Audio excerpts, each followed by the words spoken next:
Good evening, happy Friday, and welcome to Last Call, where we bring the lights down, a few drinks too, and we leave our troubles of the week at the door. At least this week we do. See, Last Call started a little more than 2 years ago, March 26th of 2021 to be exact, and many of our weekly chats have either been about or adjacent to franchises we love and often how we feel they've been mistreated. Well, not tonight. We are going to focus on a franchise that Netter, Boomer, and I don't have a great deal of knowledge of. Maybe you do, maybe you don't. But someone who does is friend of the channel and returning guest, Matthew Flynn, the Gladiator of Kaon, to share his love of Elder Scrolls and specifically the character Pelinal Whitestrake. Yeah, I don't know who that is, but he does.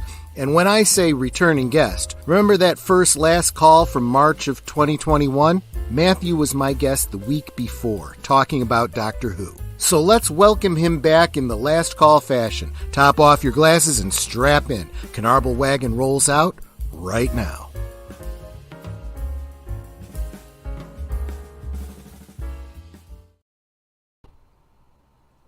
Va salud, everyone. Welcome, welcome. So glad to see y'all. Boy, yeah, it's been a week. There's been a lot of news. But that's not what we're going to be talking about tonight. We'll get to that later on another night. But for now, let's just enjoy each other's company, enjoy some drinks, and enjoy some entertainment that hasn't been corrupted by time yet. Let me start by bringing my bouncer in. Netter of Netter's Network, how you doing, sweetie, and what you sipping on? I am doing wonderfully. It's the end of the week. Yes, it All is. the craziness of the week is now behind me. Amen. So I am drinking, I'm calling it a Netter special alcoholic style. Yeah. Because this is what I've been drinking lately. It's pineapple juice and Caribbean Malibu rum. Malibu rum. Yeah. Yep. How is it, by the way? Really good. Yep. It's like every time I make it for it, I put a little bit more booze and a little bit more booze. You know? You also give me bigger and bigger glasses. Yes, so... I do. We're gonna have some fun tonight. I'm drinking a Jameson, so yeah. I front loaded. So surprise, I'm drunk. That's not a surprise to anybody in the chat. Is it? You is can't it, Boomer? read your shirt. You're too low. Surprise, I'm drunk. See. Boomer, how you doing? What you sipping on? All right, well, tonight I will actually be imbibing in an alcoholic beverage. I have my Smirnoff Peppermint Twist that I've had for a few months. We're going to have to be out of the house by Monday, so I think I better down this little sucker tonight, even though I got to work in the morning. Hopefully it won't be too bad. Oh, man. Yeah, you were telling me about that. I didn't want to lead with that, but so there's no Geeky Geezers on Sunday, right? We're moving it to Monday night. Yes, Troy has very generously offered to come on with me Monday. Monday I'll be okay to do it. I'll be at a friend of my mother's house, but I'll be able to do it. They even got it like a second floor porch area. I might do it from there. You might hear some crickets. I don't know. Good. No. That's awesome. That's great. Yeah. So I'll make a note about that on the channel too. And I had mentioned that during last night's stream on Netter's Network. I was letting people know. Yep, there will be Geeky Users, but not on Sunday. It'll be on Monday. So there we go. You want to hear me try some of this Smirnoff? Yeah, tell me what it's like. All right.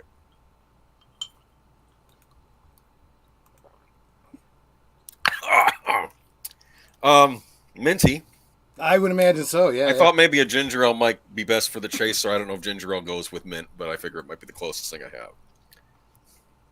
Don't know. Mint, I mean, maybe. there'd be a nice little tingle there from it, I would imagine. That warms the throat. Okay. So, man, I mean, so far the whole panel's drinking booze tonight. What a night! I don't think we're gonna go 4 for 4 though. Let's bring in Matthew Flynn, the Gladiator of Kaon. How you doing, my friend? Are you able to communicate now? And if so, how you doing and what you sipping on? Just so you know, you are showing as muted, so let me know if he's unmuted. There you go. You're unmuted. But I don't hear you. I don't hear you other Matthew. I don't hear you either, Matthew. And it's important that it helps that Boomer confirm that, because I do have problems with my I can't hear him either, honey. with my sound setup, Yeah. so I am counting on you guys to make sure it's not just me. Worst case, restart your computer, Matthew. That could help. I know that's happened to me before. Sometimes usually before the stream, I'm like, "Can you hear me?" And you can't hear. So here's what I'm going to do. I'm going to say hi to the chat, and kind of go through greeting everybody. But if you got to drop out. I'll bring you back in. But if you do get it working, don't be afraid to interrupt me and let me know, just so I know that everything's working okay.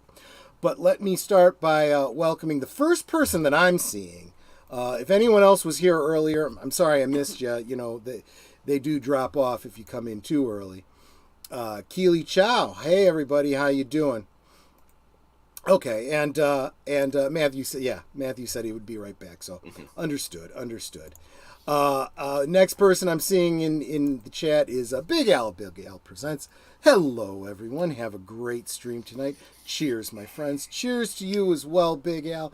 And definitely check out Big Al's channel. He posted. He's been really knocking it out of the park, in my opinion, with these 10-word reviews of movies. And again, some of them are movies I never would have heard of had he not been doing a review of them. Some of them are very poignant. Some of them are very funny. Definitely worth checking out Big Al's channel. And, we have YouTube royalty in the house. PJ of Orville Nation. Hey, Troy and friends. It's so good to see you. Trying to stay awake for this. Oh, okay, well, we may end up putting you to sleep. You never know. But so glad you at least stayed up long enough to say hi. Super, super appreciate seeing you here, my friend. We were kind of, almost every stream we end up quoting you when we say "Together we grow." You've really inspired us with that, and we really do try to encourage other channels because of the example that you've set. Super, super appreciate that. Make sure that you subscribe to Orville Nation. He's got a great channel. David Pensack. The anticipation is nerve-wracking. Where's the denture cream to make sure we don't slip out of our chairs? Hail to you, Troy Pacelli, Age of Boomer Netters Network, and Deleted Scenes. Good to see you, David Pensack. Thank you so much for being here. You are always super encouraging. And, of course, Netter of Netters Network. Dropping the hi, sweeties to everyone, but to me, she says, hello, love of my life. Hello, love of my life. Well, I hope after 30 years, I'm the love of your life. Yeah, exactly. CK, the longest running superhero RPG on Earth. Hi, how you doing? He's going to be joining me in a couple of weeks when we keep getting back to that project that I've been trying to get back to over and over again, working on reimagining how we would have done a DC universe. I think CK is going to bring a different perspective. I think he would go a different route, and we're going to talk through what he would have done if he could go back in time and reboot the DC universe from an earlier beginning. And definitely get over to his channel. He shares the stories of the RPG, the superhero RPG he's been running, very much inspired by the comics of the 80s and 90s. If you enjoy, especially DC comics, but even Marvel comics of that era, you'd probably really enjoy his channel. Chapla Aj. Welcome, Evelyn. So good to see you. So glad you're here. Let's see. Oh, and speaking of deleted scenes, he says he's sorry he's late. No, you're not late. You are right on time. We haven't even gotten into the meat of the day yet. Is deleted scenes the Gandalf of our little community here? Yeah, he arrives just when he intends to. Exactly. I'm sad that I can't drink with my new back pills. Getting old sucks. Well, hopefully they're good back pills to kind of make up for it. But no, I know how that is. And I said, well, you can, but... But you probably should, absolutely. But, yeah. And let's see. And, of course, Deleted Seeds dropping all of the links for everyone. Skipper, Kenner, I'm here. Hi, Troy. Hi, Netter. Yeah. Skipper Kenner, we want to thank so much for Well, for exposing us to that incredible mini-series, Chernobyl.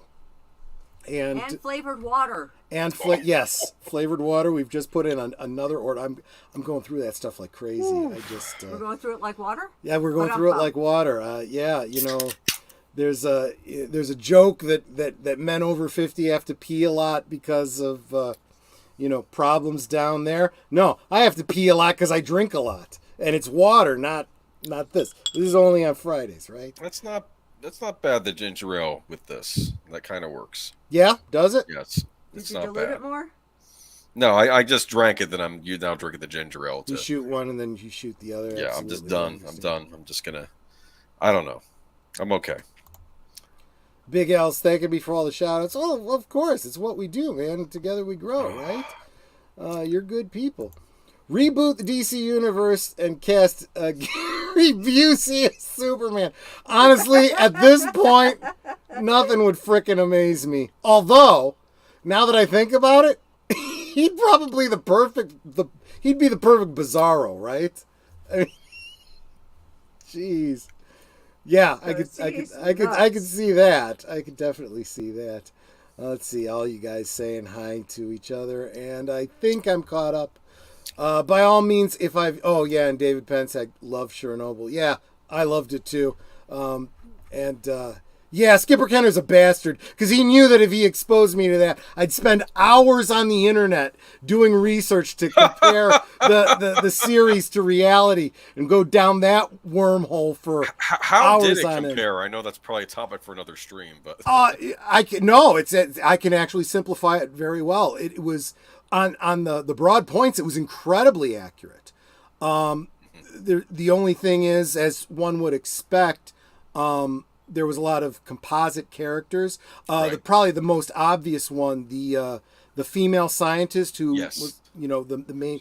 She represented a whole bus full of science. She was supposed to represent the scientific community in Russia. Exactly, yeah. Exactly. Oh, and they really kind of did play fast and loose with the speed at which the radiation poisoning affected you. Like, there was a scene where they went to the core and the guy was holding open the door and he literally turns away from the door and blood starts pouring out of his side. Oh. And that would not happen for days. Just like a horror show.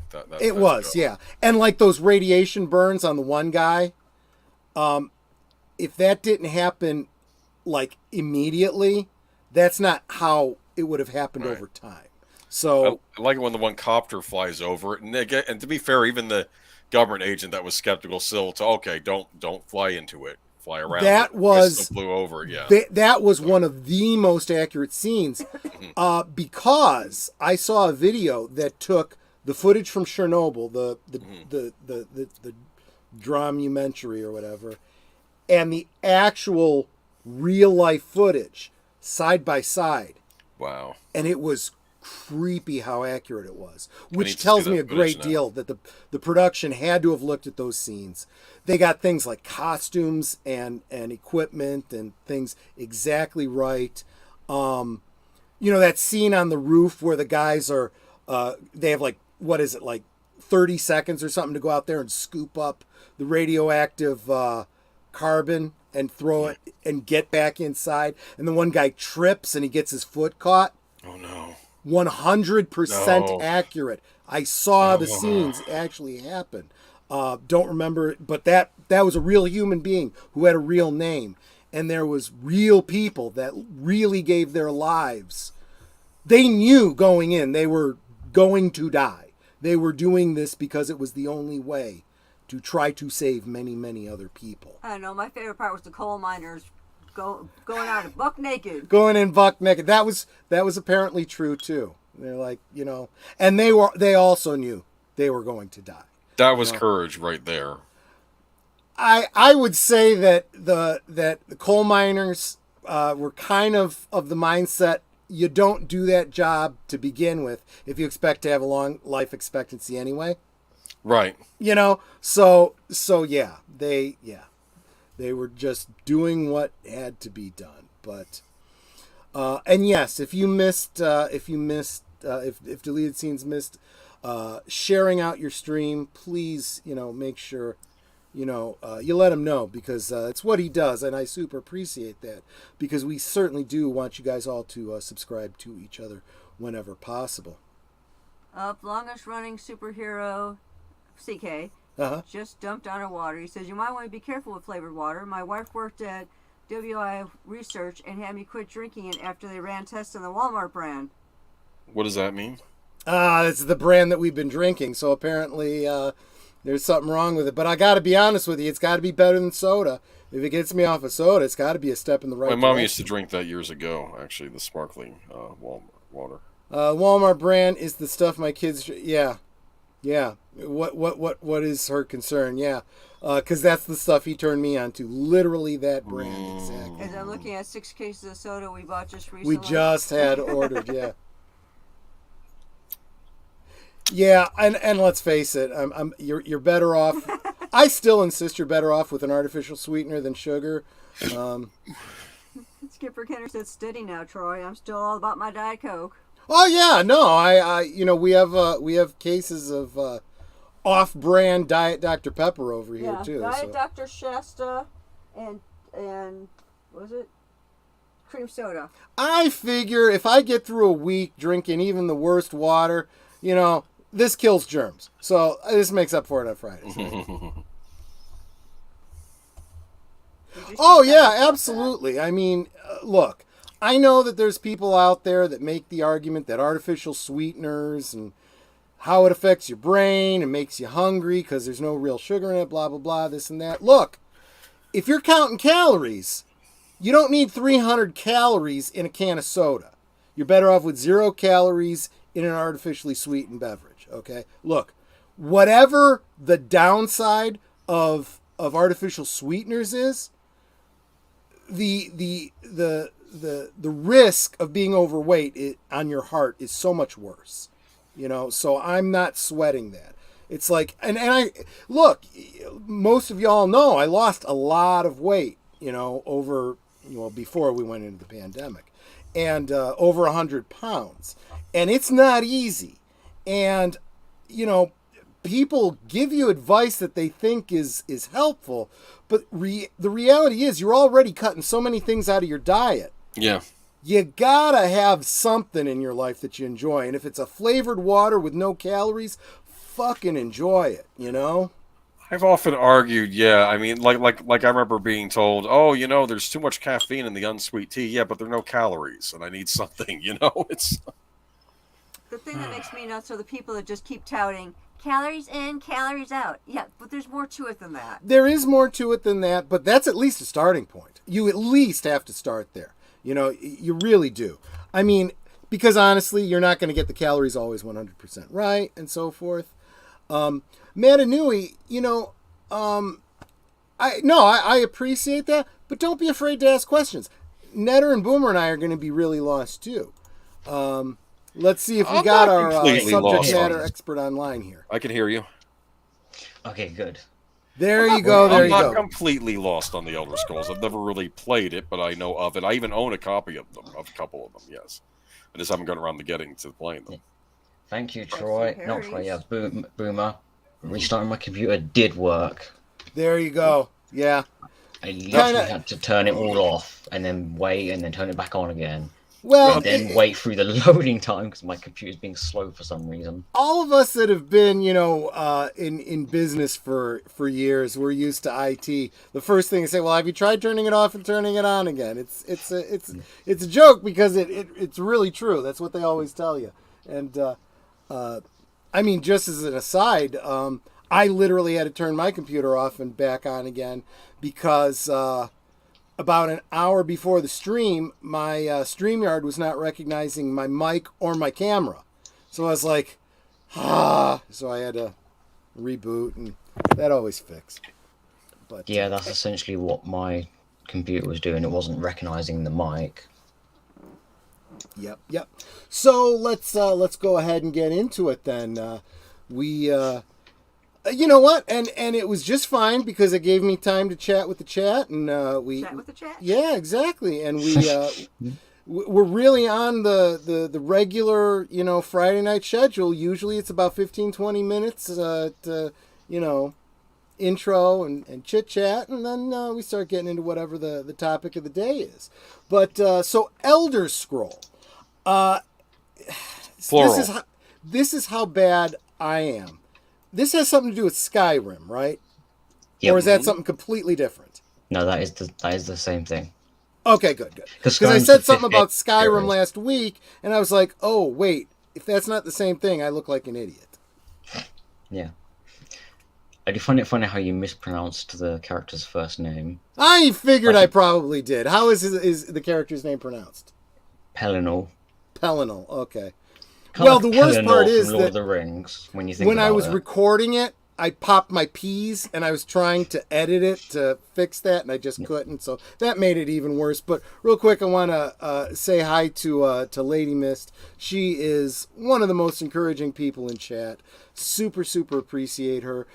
Dropping all the flowers, the little flower icons in the chat. She is just so sweet. And if you're not, connected with her on the social medias and the YouTubes, make sure that you are, because she is just wonderful people. If you notice, it's the ladies that are dropping the pretty flowers and the hi sweeties and, loving up on y'all. Look, I gotta tell you, we live in an age where people want to blur the line between the genders, but I still insist that the fairer sex is fairer because they are the encouragers. The human brain works different in everyone, and I think that biology plays a part in that, and it's kind of why I like the women folks. So salute to all of you. Whenever someone says the fairer sex, I'm reminded of that scene from Milton's Paradise Lost where Eve gets introduced and she looks at herself in the water and is so entranced by her beauty that she ignores Adam. It's like a little joke thing, It's There is. Have you ever seen the play The Apple Tree? No, I have not. Is it like a similar thing?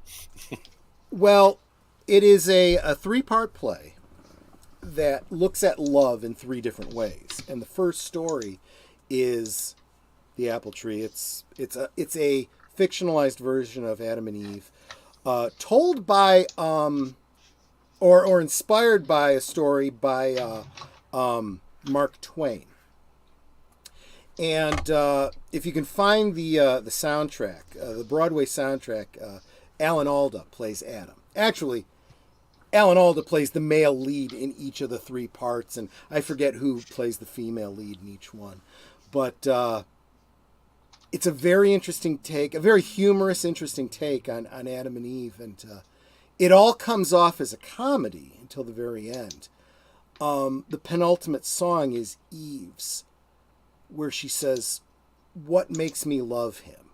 And she's just saying, it's a soliloquy. It's a solo kind of to the audience, musing, why do I love Adam, basically. And it would probably be a little bit triggering for men in the modern age because, and I'm certainly not even going to try to sing it. She says, "What makes me love him? It's not his singing. I've heard his singing. It sours the milk. And yet, it's gotten to the point that I prefer that kind of milk." Huh. And she goes through a number of lines like this, and the last line is, "What makes me love him? It's quite beyond me. I guess it's just that he's masculine, and he's mine." And then she walks off stage, and Adam comes on stage. And he says, "Hey, there's no song here." He walks out, and he turns to the audience, and he says, "Eve died today. And I don't know how I can go on without her. She made everything in my life work. And wheresoever we went, as long as she was there, it was Eden. Excuse me, I've got to go tend to her garden and the flowers. She loved them, you know." And he turns and walks off the stage. And that gets me every time. And that's so Mark Twain, you know? Yeah. To have you laughing through the whole play and then be so poignant at the end. Yeah. And honestly, I think that's probably what upsets me the most about the deconstruction of the genders these days. Because Is that I don't care if you believe in God or Darwin or whatever you want to believe, billions of years of evolution or God Almighty, things are the way they are, and whatever your imagination is will never be better. Just saying. Anyway, that's my little soapbox for the night. Sorry, guys. It's my channel. I can do that. So salute to you. Yeah. Let's talk about Sky. And I already just blew out what I said in my monologue. I said we're going to leave our troubles at the door, and I didn't do it. But so now let's get on track. Sorry so much, Matthew. So tell us about Elder. Give us a little bit of background. I know that we've been on your channel and we've talked a little bit about Elder Scrolls. You gave us a background, but that was on Matchstick's Cultural Fortress. Oh, was it? Because I talked about the Elder Scrolls games. Mm-hmm. Yep. So for the chat here that wasn't there for that, if you can give us the 30,000-foot overview, Elder Scroll, bring us up to date, and then take us to where you wanted us to go.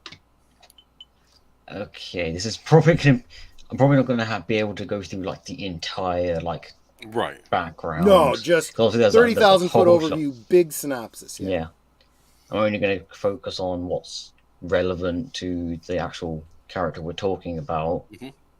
So that's it's the character of Pelinal Whitestrake, who is I suppose you would call him a crusader or a knight, I guess.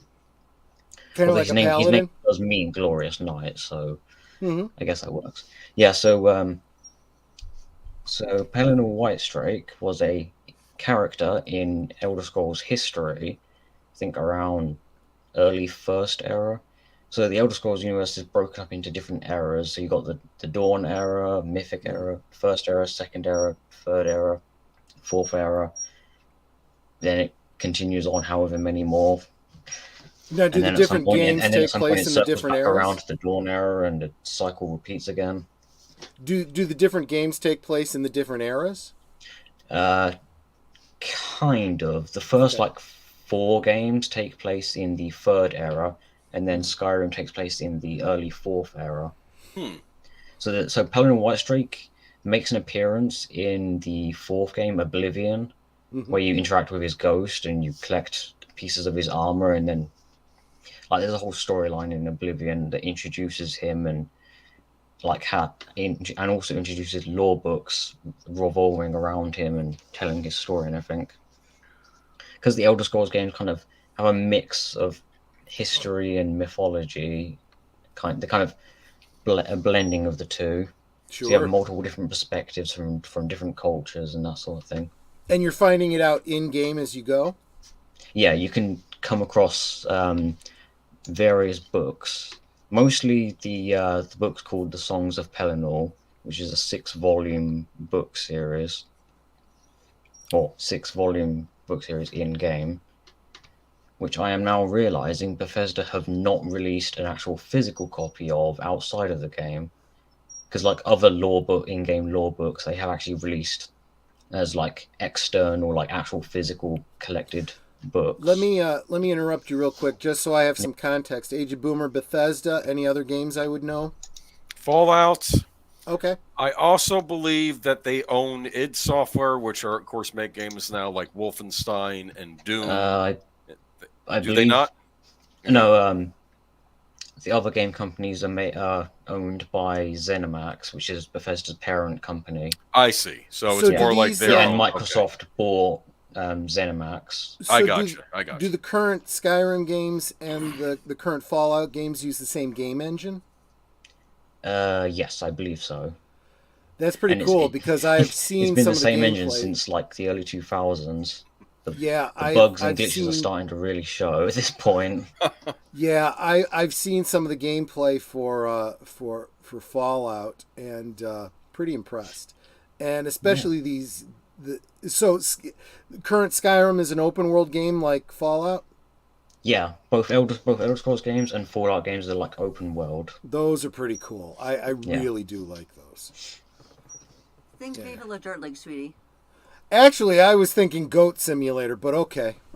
Oh, I didn't know if you got a chance to try that or not.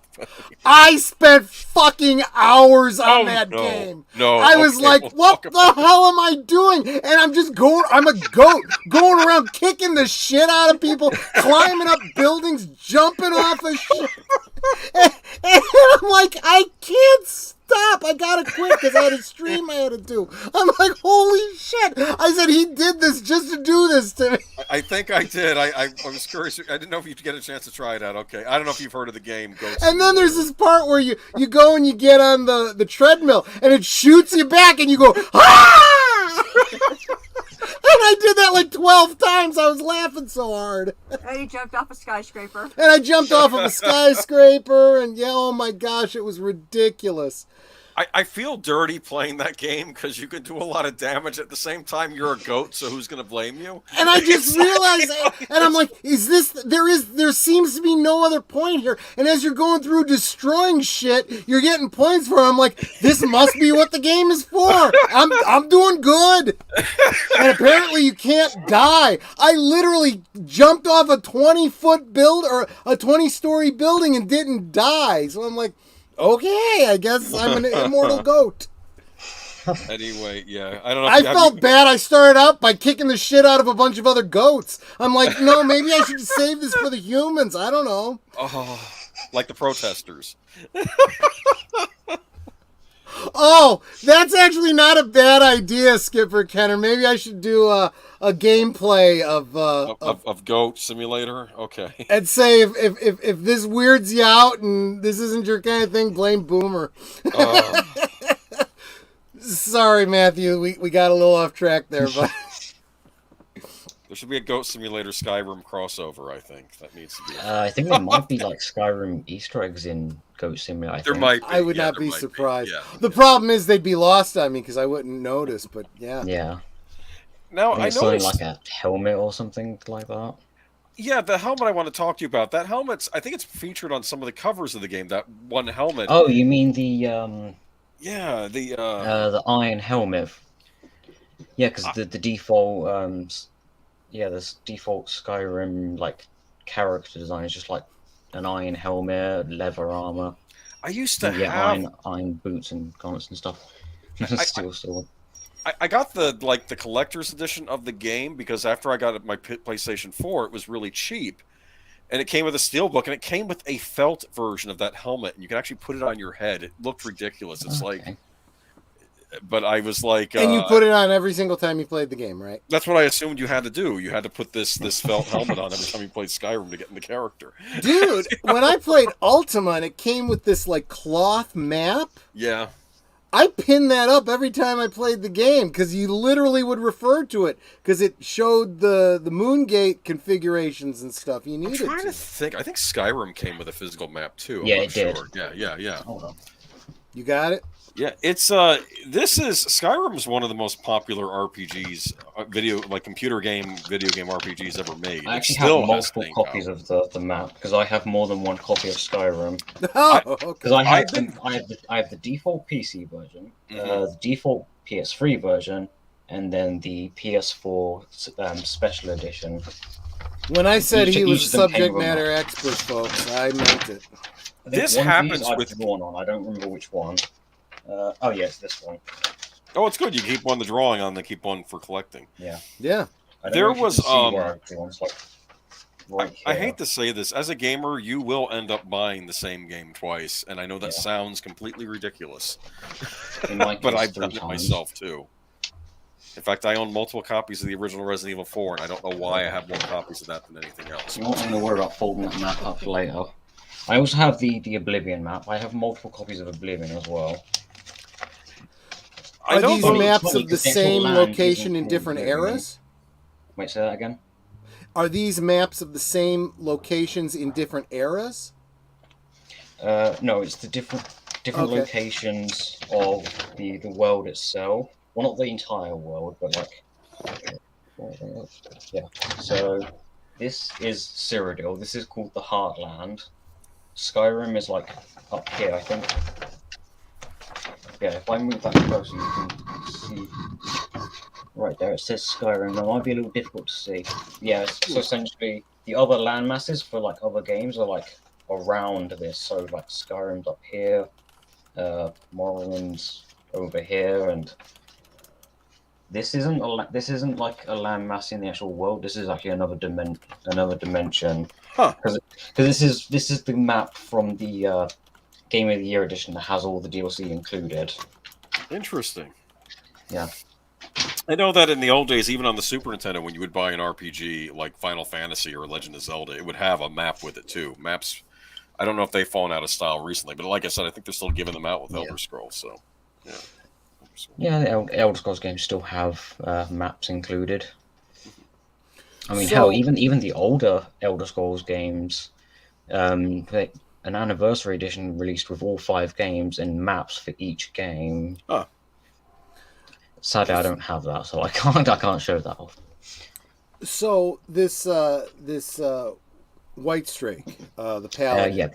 Pelinal Whitestrake. I believe you wanted. No, I'm going to stay away from pronouncing his first name. You've put me off of it. I'm not going to say it, but it's Whitestrake the paladin as far as I'm concerned from now. Yeah, there's actually more details behind his name than that. So he's a character. He's very very mysterious, very unstable, and very violent. But there is a reason and there is context for it. So essentially, Pelinal Whitestrake existed in the early First Era, which is a point in Elder Scrolls history when the Heartlands. I'm not going to fold out the entire map, but the Heartland, Cyrodiil Heartlands, was like ruled over by elves called a civilization of high elves called the Aliads, who would enslave the local humans of the area, and the human slaves had like a leader, or there were a rebellion, and their lead was led by a woman named Saint Alicia, and I think it was either she requested to the gods to send someone to help free the rest of the humans from Aliad control. And this is where Pelinal comes in, because he's a character who appears to the slave rebellion. And he doesn't arrive by himself. He does arrive with a winged man-bull demigod called Morahouse. And essentially, actually, you know what? I will read. I've pulled up the unofficial wiki that has the Songs of Pelinal, just like the whole thing. I've got it on another page. I shall read a small bit of this to give you an idea of what to expect from the character of Pelinal Whitestrake. I'll read this bit. That he was Pelinal the Whitestrake because of his left hand made of a killing light. He was Pelinal the Bloody, for he drank it in victory. He was Pelinal Insurgent, for he gave the Crusades a face. He was Pelinal in Triumph, as the word eventually became synonymous. And men-at-arms gave thanks to the A when they saw his banner coming through war. He was Pelinal the Blamer, for he was quick to admonish those allies of his that favoured tactics that ran counter to his. That is a sword fury. And he was Pelinal the Third, so he were... Yeah, some of this is really weirdly written, but I think that might be intentional. Yeah, through whether he was become... Because some said he was a god geyser that had incarnated twice before, or that simpler, he was the third vision given to Purif and on Alicia in prayers of liberations before he walked among the quarters of rebellion. So that kind of, I would imagine, gives you an idea of what this character is like. What is did you say God Geyser? What is that? Yes. It's kind of vague on what that means exactly. Actually, I don't think it does really explain what that means. So, Most of this is up to interpretation. That's kind of the whole idea. Because Pelinal is like a mythic character, or in Elder Scrolls history. Yeah, so he's he's a slayer of elves. In fact, his so name he's a racist, is what you're saying. I mean, I suppose you can interpret it like that. I mean, he will literally kill any elf he sees, regardless of what kind of elf they are. I mean, see, now I have to play this game. Military, Honestly, this would not fly in modern D&D. I'm already liking this game. I know, right? I used to make jokes in a D&D. If I on the rare occurrence I played D in high school, I would say, "Oh, I'm an elf slayer," and I'd get into all sorts of trouble with the DM. You can't say that. And like he points to like, he just threatened to kill your kind. What are you gonna do? And it's here we go. Okay, Honestly, I love the fact that by like 3.5 edition, Pathfinder, they kind of started to get, okay, if you're a paladin, what is the nature of your god?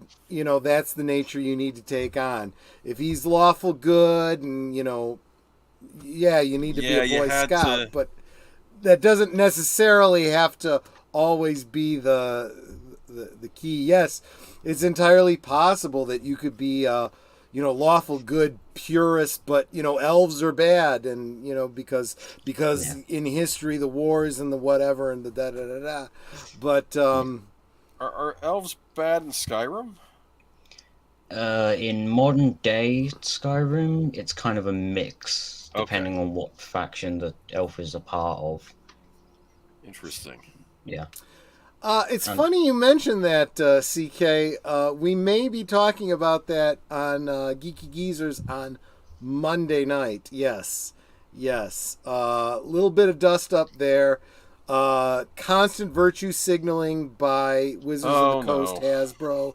And there's a lot of people of mixed race that are pissed off about this, saying, you people are all fuckers. So I have a question. Are you playing as a specific character in Skyrim, but you can change his appearance, or is it more like you create your own character? Yeah, you create your own character. It's like that for every Elder Scrolls game. And is it just they has to be human, or can you do other races? No, you can be any race, any of the 9 or 10 races. Cool. Okay. Although in earlier games, orcs weren't playable; they were just monsters. And it was from the third Elder Scrolls game onwards that the orcs were then playable. Guys, let me interrupt you real quick. It's my stream. I can go off topic for a second, but it's game related. Yeah. Skipper Kenner is talking about a game that his sons are playing. Rules-based game, off-school grounds, where seniors have to, in quotes, kill each other with water pistols. James made his kill this afternoon. This is not a new thing. I did this when I was in school. Yeah, there's a movie like that called Tag, the assassination game. I had forgotten about that, but that is more recent than what I was playing in school. When I saw that, I was like, oh my gosh, that's kind of like what we're doing. So I guess this is one of those things that just has reverberated through history, and I'm kind of glad to hear it. This is one of the things I love about Skipper Kenner, because he's one of the few friends that I have that has kids that I can kind of vicariously, see what the modern generation is doing these days. Yeah, I'm more of a boomer than aged boomer, folks. Just in case you didn't realize that, yeah. Yeah, because I at least know of Skyrim, and I've been meaning to get around to playing it. I just haven't gotten around to it yet. But yeah. I didn't get on PS4. And I've recommended it before. Yeah, I do own it. I just have to hook the PS4 back up and play it on that. I could get the Switch version. It is available on Nintendo Switch. Netter, since you brought that movie up, Deleted Scenes is commenting on it. We need to do a rewatch of that now. So. Yep, and we don't own it, so I gotta. Yep. Yeah, you're already a step out of me. This is 30 years of marriage, folks. She can read my friggin' mind, which is scary that she's still married to me after the fact that she can read my mind. I don't understand it. In the Switch version of Skyrim, you can get Link's outfit and his Hylian shield. Oh for your yeah, character. I don't have that version of the game, but Well, I didn't no, I know mean, about and to be that. fair, it's probably not as up to spec as the stuff on PC or PlayStation 4, but they said it Yeah, actually ran pretty well considering it was yeah. on the Switch. But And on the PC version, I have like over 100 mods on the game. yeah, could you talk a little bit about that? The modding community is very big into this game, correct? There's a ton of Yep, mods. there are actually still mods being made for the game. Like what, over 11 years later? Hmm. Yeah, I think it was. Yeah, the game came out in 2011. When you So guys are talking about mods, what kind of things are you talking about here? like adding weapons, adding armors, adding like various extra features, like ranging from minor improvements to the game itself to more extreme things like replacing all the dragons with Thomas the Tank Engine. So are these all cosmetic things, or do they affect game statistics? It can vary from mod to mod. Like some mods will just be like purely change, like making the textures look better, and then another mod will like actually add more gameplay features, and it's based purely on which mods you download and which ones you would rather have, whether you would rather have like more cosmetic stuff or more like actual gameplay affecting stuff. And to Bethesda's credit, these aren't illegal mods. They let you download them, right? This is like endorsed by the company if you want to mod the game. Yeah, Yeah, it's free. yeah. See, Completely free. look, guys. I have a very different experience with mods than you guys do. I play like The Sims and Star Trek Online, and both have mods that, let's just say, I don't let my wife see. I mean, Skyrim does have those kinds of mods as well. I would imagine they do. I Oh, remember no. people were doing that with Lara Croft, so just saying, Does the Star Trek mod that you don't want people to see involve T-pole? Just out of curiosity. Not that I care. I'm just curious. You really only have two choices.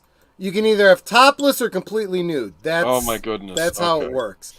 It's and only the player can see it. Obviously, since this is a Yeah, I was going to say because it's an MMO. MMORPG, no one else knows Yeah. that you're seeing their boobies. But real quick, came in at just the perfect time. Gorilla Random Thoughts. I wanted to say hi to you and let everybody know you should, if you're not already subscribed to Netter's Network. She just interviewed Gorilla Random Thoughts. Was it last week? Last week, yeah. You might want to go check that out. It was a good time. But welcome, and so glad that you're here. You came in just as I was talking about modding games to see boobies, because despite being a 50-plus-year-old guy, I'm 12 years old at heart. And it was just someone modding Mario Brothers, and then it's Mario who's the one who gets modded. And You don't even have to, from what I've seen with Mario, you don't even have to mod it. My understanding is that one of the games, Princess Peach goes to a little secret compartment behind her fireplace where she keeps a little vibrating device. I think you're thinking of the South Park game. Nope. No, I am not. Those original Japanese games are pretty damn freaky, my friend. Sometimes they can be. There's some weird stuff in Japanese games, but What you call weird, I call an adult's game. well, now I'm thinking of Leisure Suit Larry. Oh, Natter, you played Leisure Suit Larry, didn't you? Oh, yeah. In fact, I have the game. How many venereal diseases did you get in Leisure no. Suit Larry? I got stuck trying to leave the bar. I couldn't get out of the bar area. I could never leave the bar either, but that's for a whole different And reason. I actually still have it, and I'm actually selling it. So if anyone's interested in Leisure Suit Larry, I Collector's item. have it. Netter's Network's eBay address or ID is Handle. the Grot Shop. The underscore grot, the GROT. All underscore shop. underscores in the spaces. The Grot Shop. I don't have them listed yet, but I will. Yep. I've got a bunch of games. And this like is that. what I was saying to Evelyn last night in the chat. This is why you keep your old legacy computers. When you start having problems with them and you buy a new computer, wipe that hard drive, maximize the RAM, and refresh it so that you can play the old games on them. Sorry, guys, a little bit of a distraction. I think I was distracted by boobies. So go ahead. Yeah. Well, the Elder Scrolls games have had some interesting voice actors in them. Didn't Patrick Stewart star in some of them? Yeah, he was in the 4th game.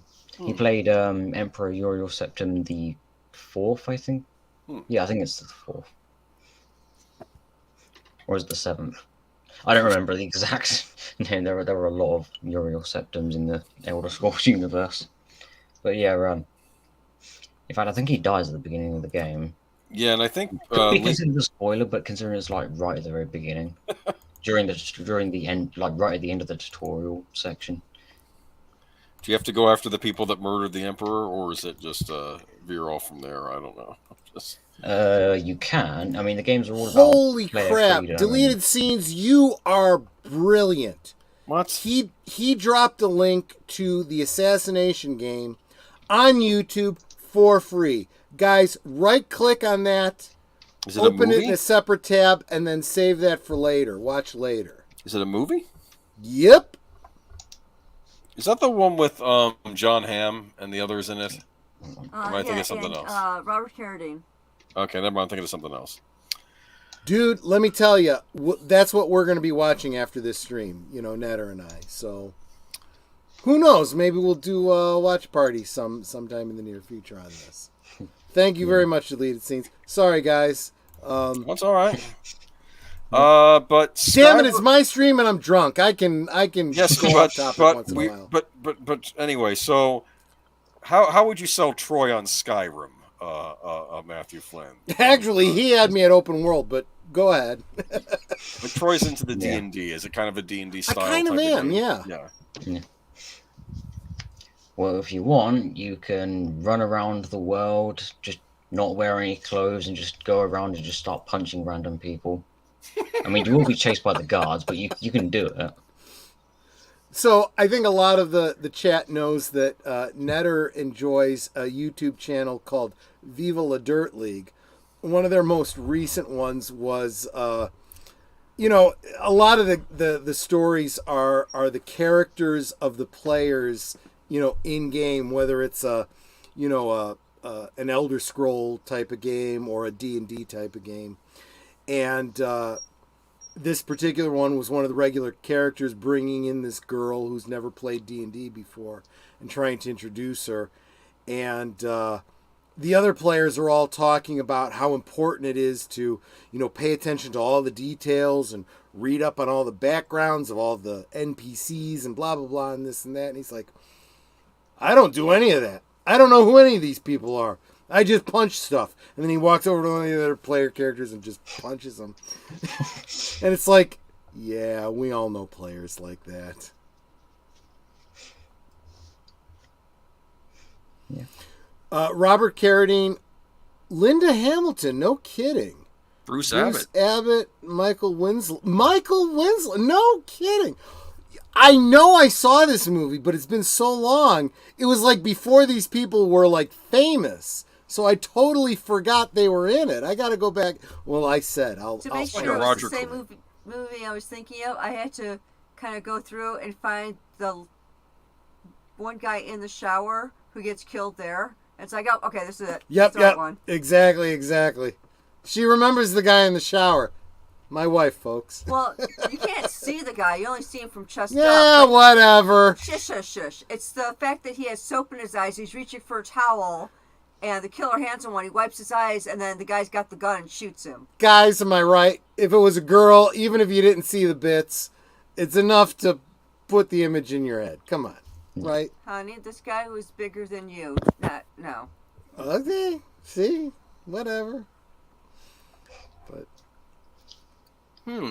Apparently there was a virtual reality version of the Elder Scrolls Skyrim released for PlayStation 4. Was there? Like you put the VR headset on. Yeah.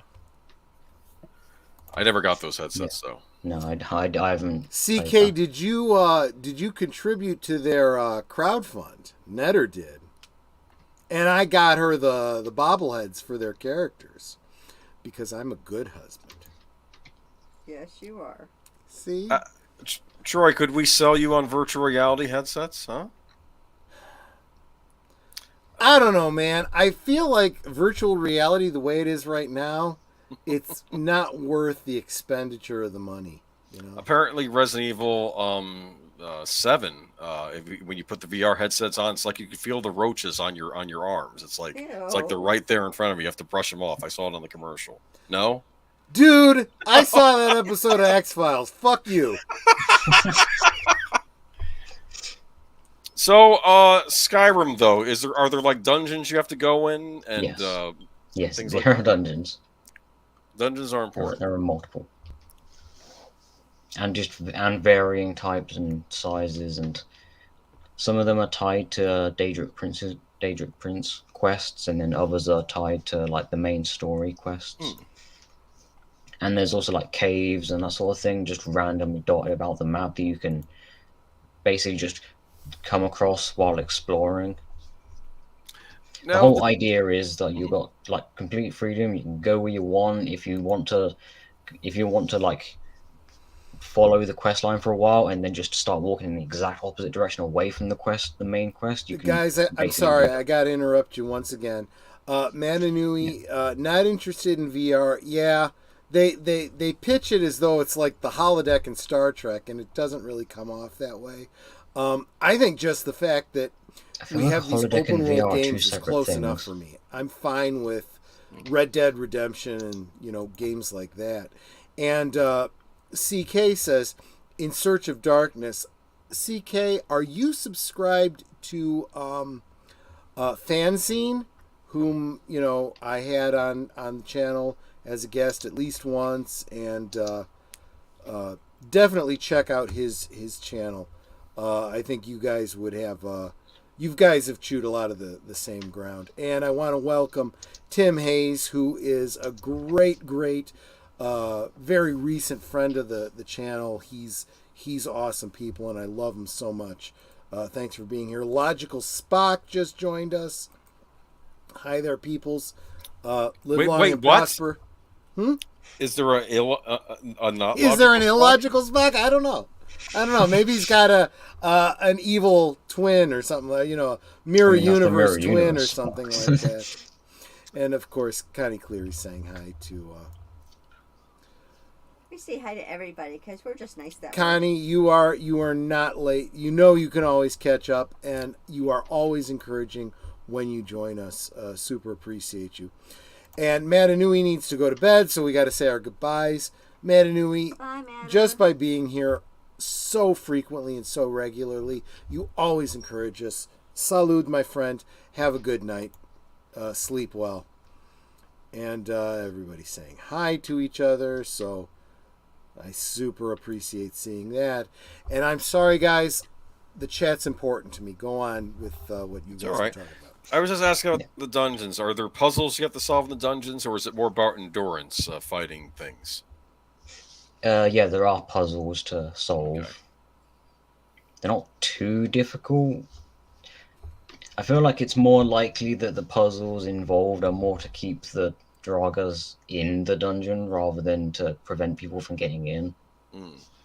I saw a meme going around when you solve a puzzle for kids in a game, and the guy's like freaking dancing because he thinks he's so smart.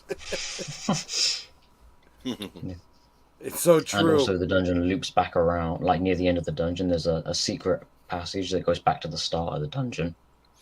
Well, every now and then I do try and like cheat it by going to that secret entrance like as soon as I enter to cheat. Man, that comes directly from Temple of Elemental Evil. There's a secret passage that takes you back to the beginning. Oh my gosh, that's so frustrating. Sorry, guys. No, it's all right. Now, there was an anniversary edition released recently, right? Yes, that was last year, I think. It was definitely very recently. What's the big difference between that and the other editions? I would say Anniversary Edition looks slightly better than the previous version. Okay. And also it has fishing in it. Fishing.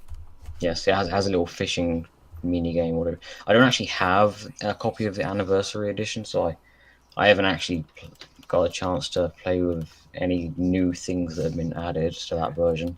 I know sometimes you can just do the add-on for a fee, like you can get you don't have to buy the whole game over again. Oh yeah, because Bethesda has the Creation Club, which is essentially mods, but you pay for them. Let's see. Yeah, I do find it funny that the whole time we've not really talked about the actual character in question, just more. Yeah, I was actually going to try to bring you back to that. So, you've talked about this character and how he's at least when he's introduced as a ghost, he's kind of a lore presenter, and he does seem to be an important person. He's a ghost. Yeah. In the past, he was actually alive. Right. No, of course, of course. But I get the impression that he is an important person in the history of the lore. So, yeah, what role does he play in history? He fights the sorcerer kings of the Ayleid Empire, and he specifically challenges them to fights. And of course, I forgot which volume of the Songs of Pelinal it is, but one of them actually mentions. Oh, I think it's volume 2. Yeah, there's actually a description of Pelinal as he first appears to the slave camps. And it says that he arrived to them already covered in elf blood with viscera and everything on his mace and weapons and everything. Yeah. And he's saying this is their smashed faces and stuff like that. So, CK is asking if this character were in a movie or something, what would set him apart? What does he do that others don't? I'm gonna kind of rephrase that a little bit and say, how could you analog this character? Is he like a Christ figure? Is he like what kind of archetype would you put on this character?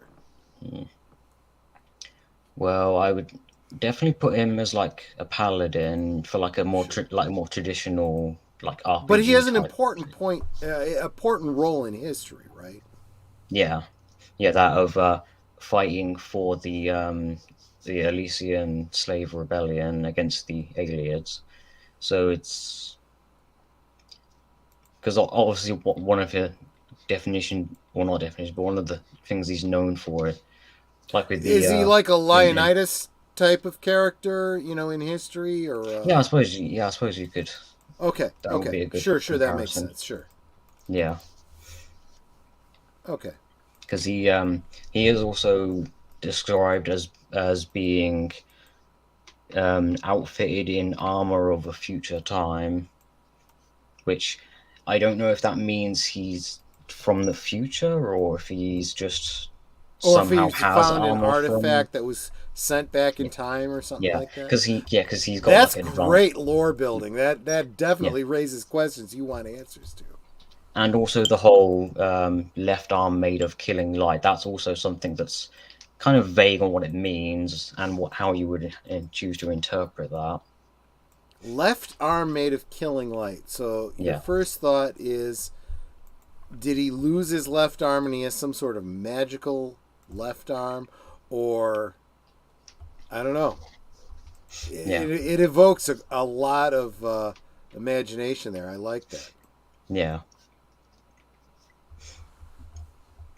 And also, his name actually comes from the Elven language, which kind of implies that they named him. But considering he's an enemy to them, I don't know why they would name. Because so his name is Pelinal is actually a corruption of his elven of his elven name, which is Pelinel or Pelinel, which means star-made night, and then the corrupted version of his name means glorious night. Which, given that it's elven, that doesn't.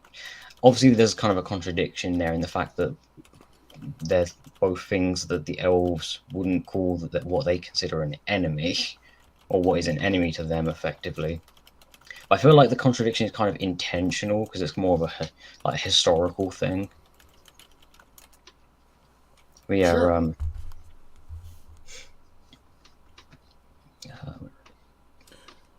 Guys, I want to just say goodnight to Skipper Kenner.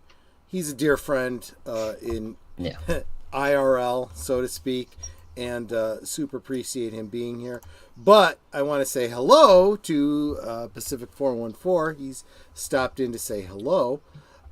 Just to bring you up to speed real quick, Pacific 414, and please, everyone subscribe to Pacific 414 if you're not already subscribed. It would encourage me greatly. I'd appreciate it. And just to bring you up to speed, we're talking about Elder Scrolls, and I'm learning a great deal. Yeah. May not get me to play Elder Scrolls specifically, but it's flavor that I might work into my D&D game. That's true. Yeah. So here's some more like mystery stuff to kind of make you. I didn't have Kraken tonight. It's all been Jameson. It's all been Jameson tonight. No Jack Daniels, huh? Fuck Jack Daniels. I will never drink Jack Daniels. Look, I only ever had one shot of Jack Daniels. And that was at Skipper Kenner's wedding. Fuck that drink. I will never be drinking it again. That's all I'm going to say. I'm sorry to get us derailed. Take us back to Skyrim there, Matthew Flynn. Yeah. Well, technically it's not Skyrim. Technically, I mean, the Songs of Pelinal books are whatever. in Skyrim, Fuck it. Go on. I mean, all the lore books are in every game after they're introduced. So, I mean, you can still read these books in Skyrim if you find them. Sure. Yeah. So here's another bit of like interesting details that kind of make you question details about Pelinal. Pelinal called. I'm going to read out a small sentence from the 3rd volume of the Songs of Pelinal. Pelinal called out Haromir of Copper and Tea into a duel at the Tor, and ate his neck veins while screaming praise to Raymond, a name no one knew yet. And to add a bit of context, Raymond refers to a future emperor of Cyrodiil called Raymond Cyrodiil. Yeah. So him screaming the name of an emperor from like 400 years in the future, which adds a little bit more like mystery to Pelinal and who he is, or well, I suppose what he is. Because one detail that I do like, the part where Pelinal like defeats an elven or an alien king, in the spot where he does this, where he like bites his neck veins and screams praise for Raymond, 400 years later, the same character would then be born in that same spot, which may or may not be like genuine like character being born in us, because could be a meta reference to being respawned. Maybe, but Raymond and Pelinal aren't really connected, but there's like, or connected in that way, I should say. Sure, I dig it. Like, there's a whole myth around Raymond where his father like chased the ghost of Saint Alicia, and then had sex with the ground, and that became a mountain, and then gave birth to Raymond. Which may not actually happen. In fairness, that's as weird as that sounds. That's direct references to Greek mythology, where which was it Kronos or something that copulated with the earth, the Gaia, to create the gods, and I think mythology is weird as fuck, people. Yeah. You just got to deal with that shit. Yeah, well, like Zeus turning into the swan. It's like and raping a woman, right? All right. Hey, I'm not even monetized, so who gives a fuck? COVID-19. I thought he seduced her as the swan. Yeah, whatever. Yeah, because so many women are just dying to have sex with birds. All right, anyway. The hell, man? Is there there are alcohol in some weird Skyrim? people What do they out there. drink in Skyrim? Or in Elder Scrolls world? What do they drink? Mead, ale. Yes. Ale and mead of various. Because Matthew was actually trying to keep it as mundane as possible. I have no problem saying, screw the ground. Okay. Like a bantha. Like a butt. Oh, shit, man. Have you ever had mead, Troy? I have. That's liquid bread, my friend. That's good stuff. Right. Guys, look, okay, I'm sorry. I know I said we were going to leave the politics at the door, but one thing I want to say, if you are struggling with this whole bullshit about Bud Light, which, let's face it, is goat piss to begin with, you guys need to look to your local breweries, your microbrews, or start your own home brews. You can make your own stuff. That's where the best stuff comes from. Fuck these big company bullshit. Fuck them all. Honey, can we get back to Elder Scrolls? Well, I'm sure in Elder Scrolls they serve mead there too. Yeah, they do. Various kinds of mead and ale and. You really shouldn't encourage me, Matthew. That's what Netter's thinking right now. Now, Matthew, there is a group called Viva La Dirt League that does kind of a parody on this. And we were talking about that over in the chat earlier. Shush, my question. Hey, stop. And I want to know, is there really like the Dragons of Schmargenrock, or is that something they made up? Wait, say that again. Schmargenrock. Yeah. Have you ever heard of that location? The Dragons of Schmargenrock. Oh, no. CK, don't encourage me that way. That's just wrong. Best stream ever. The more drunk Troy gets, the more they enjoy it. I have 2 over here already. I'm good, thank you. Well, she wants me drinking soda because bad. Honey, you're starting to slur. Drink soda.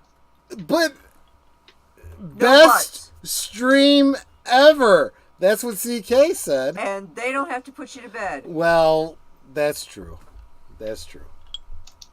So, are there Dragons of Schmargenrock, or is that just something Viva La Dirt League made up? That doesn't sound familiar. I mean, there are dragons in the series, but...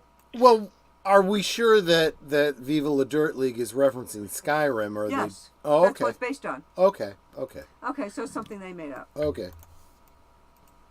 Yeah, I was curious because in fact, CK confirmed that. That's something they made up. He mentioned earlier that he's a big fan of Viva La Dirt League. Oh, are you? Yeah. Cool. Okay, now I've pulled up a fan animation relating to Pelinal Whitestrake. Oh, I see. Now, what I was gonna do, I didn't want to just straight up play the whole video because I don't really want to turn this into like some kind of reaction channel or something. Sure. Well, yeah, let's not play the whole 4 minutes of this. What I was intending to do was play bits of this and then like add context with what I know, because this kind of doesn't give you like the full, doesn't like explain absolutely everything. It sort of gives you snapshots and bits of like information, and also in an entertaining way as well. I think you're gonna have to let me know if you hear it once I hit play. Hello, adventurer. Yes, exactly. My father humiliated. Okay, can you hear that? I do. Yes. Okay, good. By the Empress Nenalata as a vassal state to the Empire of Cyrodiil. Wrenching transition to a slaveless economy. Forced adoption of Alicia's 8 divine. I don the crown of Nenalata. Rising sense of futility and doom. Solemn.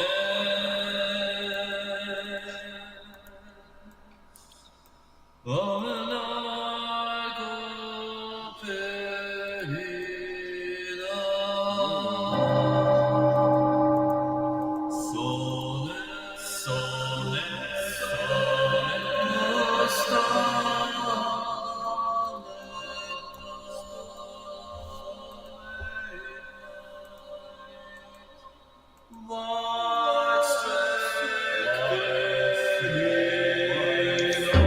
do find that funny. You The just guy see lost an his elf head. crawling in the background and he just blasts him. Obviously, this would be a interpretation of like left hand of made of killing light. Matthew, I just made you I'm surprised I hadn't done it previously. I just made you a moderator. Could you drop the link for that in the chat so that, you know, people can check this out in its entirety when they have an opportunity? Yep.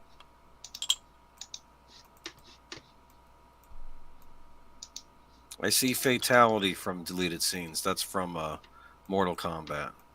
Yeah. I'm assuming Jax alarm wins. Fatality. I'm assuming alarm. That's from Das Boot. Finish him. Did you ever see Das Boot, Troy?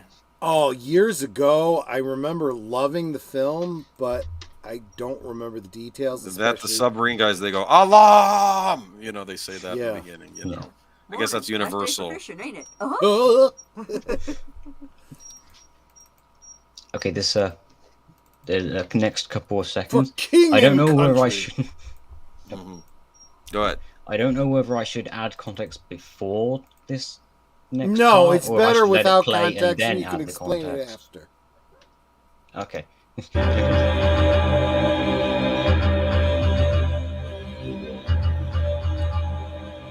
Is that the Terminator theme? There's a reason. Well, he's standing on a bunch of skulls.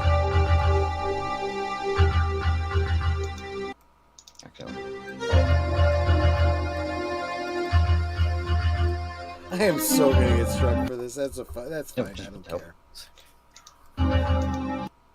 Okay, yeah, wait, say that again, Troy? I didn't hear that. I said I'm probably gonna get struck for this. I don't care. Go ahead. Yeah. Okay, so now I'll add context. There's a reason that sounded like the Terminator theme, and the whole him scanning ahead of him for like elf ears. That's because one of the theories is because he is described as wearing an armor from a future time, and also screaming the name of a I get it. and also screaming the name of a future emperor that no one knows. One of the theories is that he must be a cyborg from the future. Now, obviously, that's not like 100% what he is, but it's like an in-universe theory that I think either one of the characters, like theorizes, and it's obviously up to your interpretation whether you would want, whether you want that to be the interpretation of what he is, or if you'd rather he was something else. So it's purely. You know what would be cool is if in a future game they decide that you play that character and the story is you go back in time. That would be great, you know? Yeah. And I'm so tempted to call him Whitesnake, like that band. Yeah. That was Lois Lane's favorite band on Smallville. Oh, damn, you're right. How many? They didn't have a lot of hits, did they? I'm going to skip over some of that to like this part right here. I think, is it? Yeah. Okay, so this is a part a little later on after his, I suppose, squire, you could call the character. After like his squire has died, or died in battle, and he's like come across him, so he's like very upset about it. Do you know what this is? Look carefully at the image.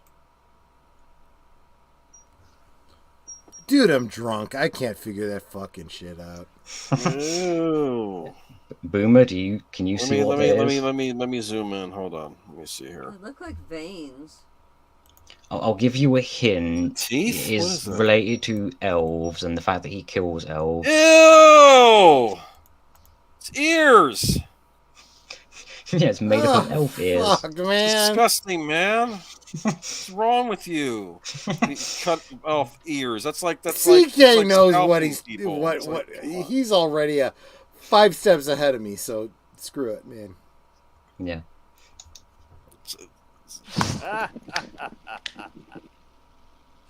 Madonna, sino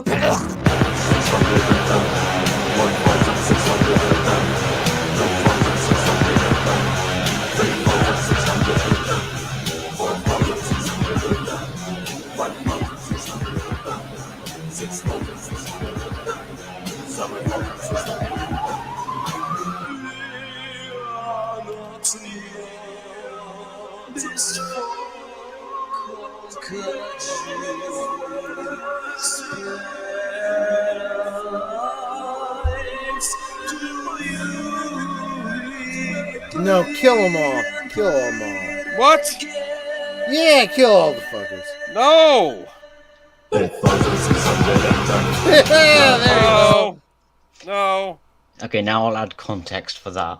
There is a point in history when Pelinal was so like zealous of killing elves that he killed hundreds, if not thousands, of Khajiits because he assumed they were like a variation of elf. Oh my Before he goodness. eventually realized they're not elves.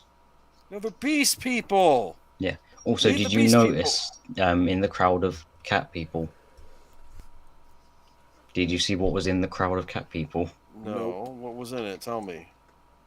I was horrified because we were seeing cat beast people getting slaughtered. Elves are one thing. You know, Yeah. I'm kind of on the fence with the elves, but Do no, you leave see the it now? beast Garfield. You've got a place in your Yeah, heart there you for go. furries. Is that what you're saying? I don't have a thing for furries. You know something, smart guy. Listen to me.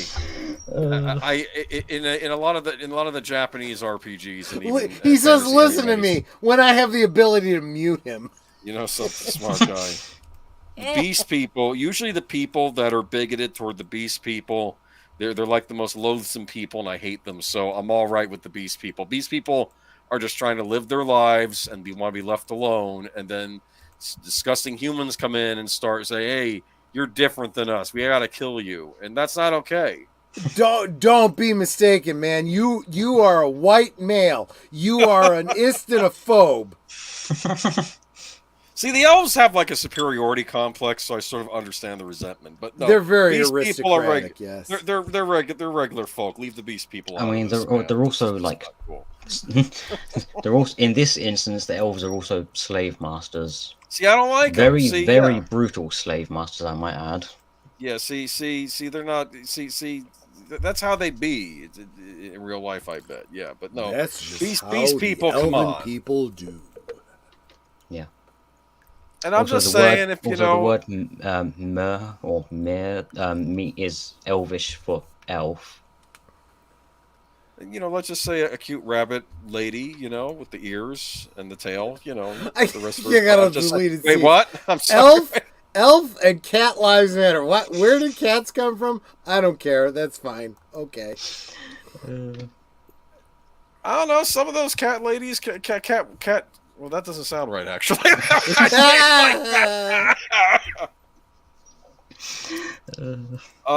Maybe this conversation needs to end now. Anyway, this is messed up. He's killing the beast people. Leave Garfield out of this. This is wrong. Okay, you kind of have me confused at this point, Matthew. Is he a good guy or a bad guy? It's kind of complicated because I kind of figured you were. He's like Vlad the Impaler. Like it depends on the point of view. Like he's to humans he's a hero because obviously he's fighting for them and their freedom against elven slave masters and everything, and also torture and all kinds of horrible stuff. Obviously, to the elves, he's not a good person because he kills them. So Boomer actually makes a great comparison because Vlad the Impaler was, at least in Romania, he's still heralded as a hero. Mm-hmm. But to the invaders, he was a scary impaler. Yeah, he scared the hell out of them. taking his enemies, putting them up on pikes. That was some scary shit. What's going on here? Leave the kitties alone. No.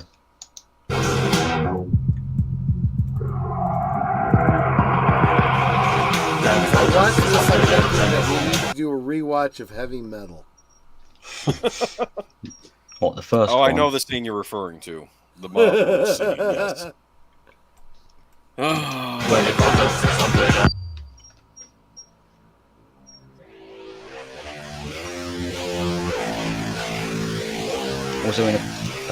Also in the top right corner is his kill count. That's also the number that's being chanted. Mm-hmm.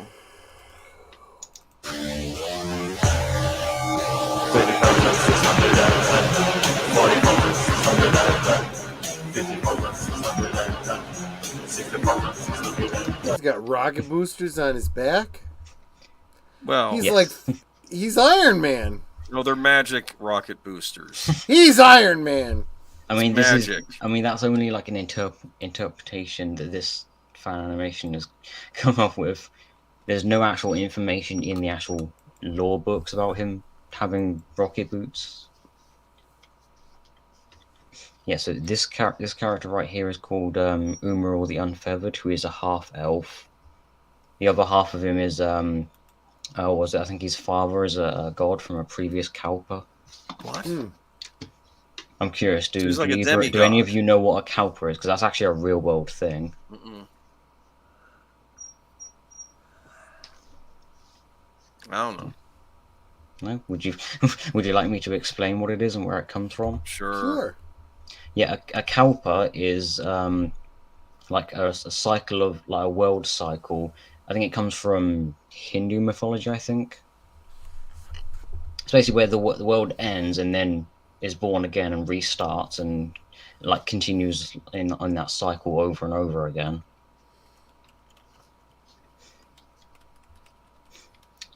Do any of you know much about Hindu mythology? Not a ton. I took a class in college that I vaguely remember. Is Kali part of that? I don't think so. Okay, I don't know. Yeah, in Elder Scrolls context, the Kalpa is basically the same thing, except in this instance, it's like the Dawn era is both the start and end of the Kalpa because it circles back around. Yeah.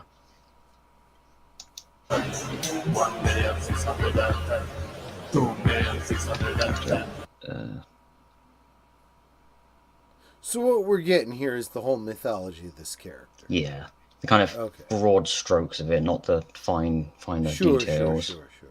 So if I skip to here, at the point when Pelinal has now been killed, because obviously the elves weren't able to defeat him like individually, so they ganged up on him and cut him into pieces and separated the pieces out all over the place. Looks like he became a constellation. Yes. And they left his severed head there, which is it's kind of weird because the winged bull Morahouse is referred to as his nephew, but I'm not. It's kind of weird because like that's not necessarily how the gods work in Elder Scrolls. So I don't know if he's literally his nephew or if it's just like what he refers to him as. Sure. Yeah. So at this point, Morehouse finds his severed head, and they have a conversation for a while. And I don't mean like one side. I mean like both of them. The severed head, his severed head, and Morehouse. So it's like Last Poor York. I knew him, Horatio, and York's like, yes, he did. Yeah. There is also information like much later on when Saint Alicia, when the slave rebellion is successful and the elves are overthrown. And Saint Alicia becomes the first emperor of Cyrodiil. Like years and years later, when she's on her deathbed, Pelinal is by her side. Although it's not clear if he's a ghost or if he's alive again or what exactly is going on there with that. But yeah, he's present at her deathbed when she passes.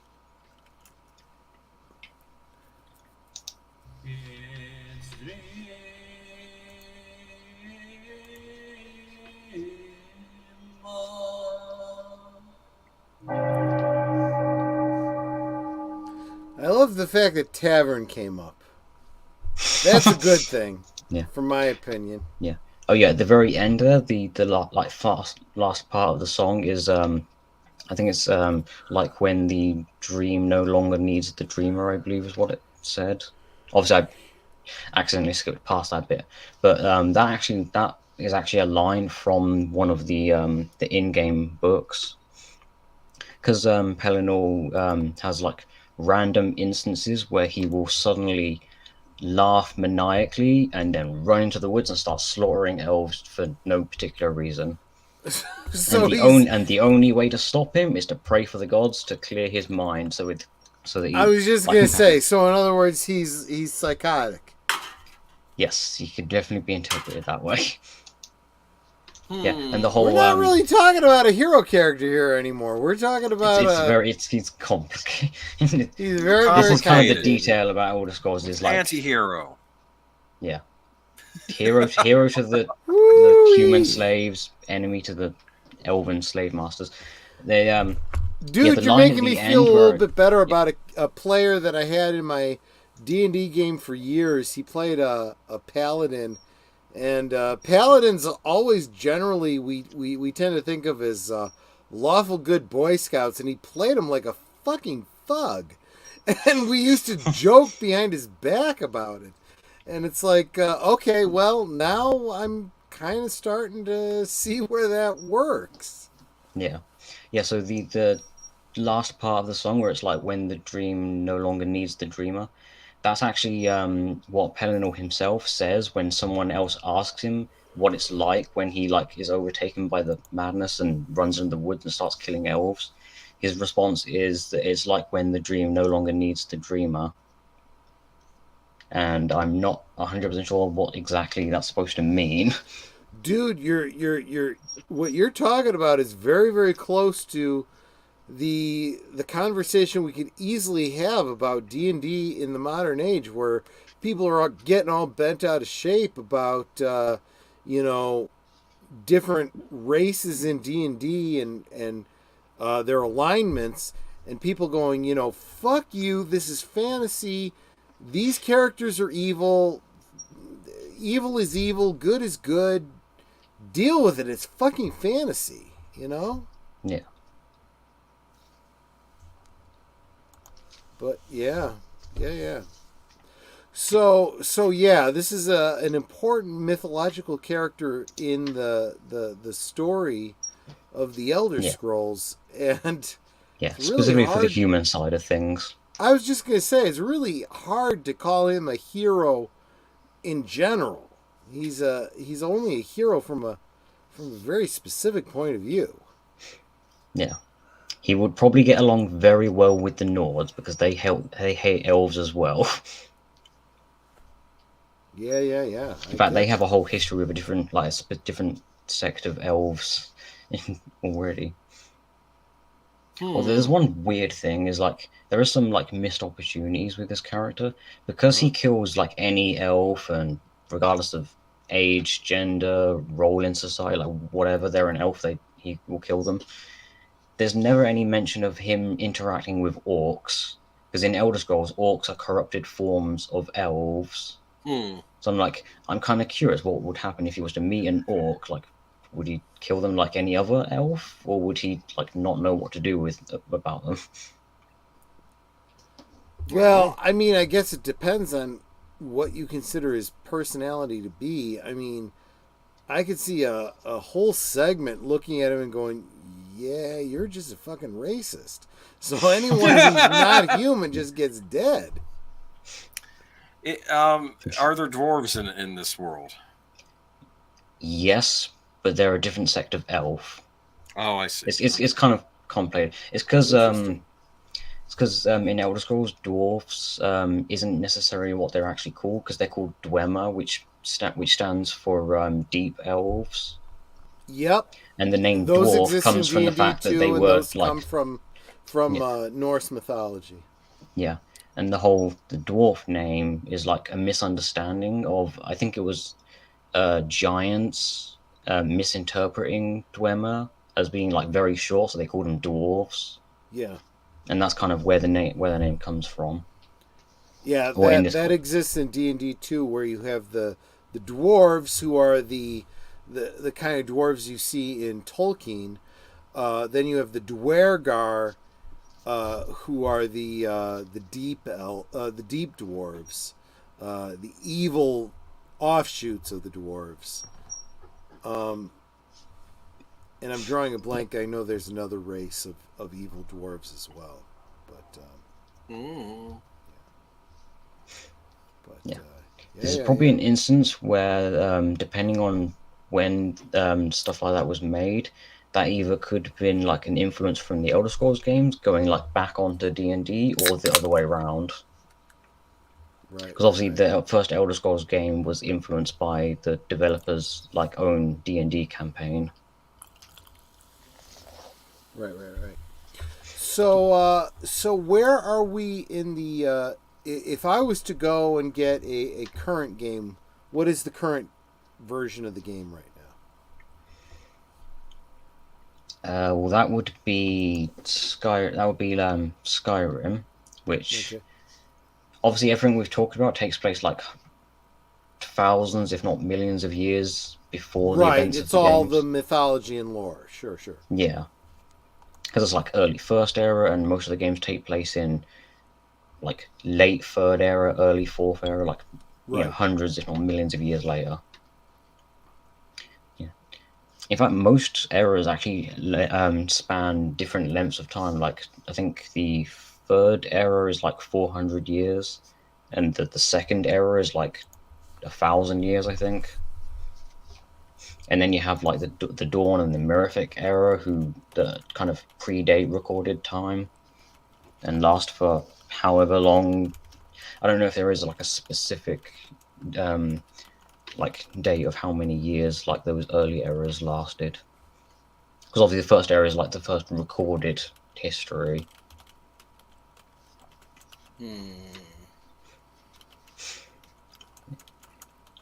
I get you. Yeah,